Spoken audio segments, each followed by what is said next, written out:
Kako so razmišljali največji strokovnjaki skozi zgodovino?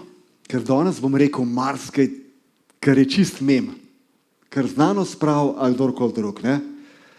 Ampak čas vedno pokaže, ali pa drugače rekel, midva s kolegom Nikom, ki sva prvo knjigo napisala, to je bilo leta 1997, 22 let nazaj, sva napisala, verjemite strokovnjakom, da se motijo.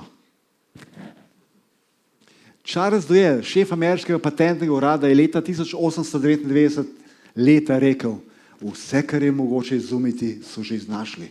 Šef patentnega urada. Mislim, da je izgubil službo. A? Robert Milken, Nobelov nagrajen za fiziko, leta 1923 je rekel, ni mogoče, da bo človek kdaj izkoriščal moč atoma.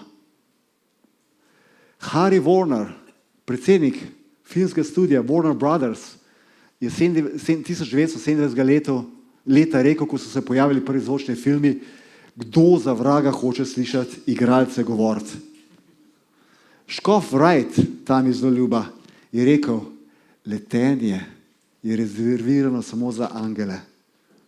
Vse na nek način je prav povedal. Me že mrzi spet. In njegova sina sta prva poletela. Bog ima smisel za humor, ne? Aristotel, težji predmet pada hitreje od lažjega, ne? Galileo Galilei je dokazal, da Zemlja ni center vesolja, kot so trdili strokovnjaki s Kopernikom vred.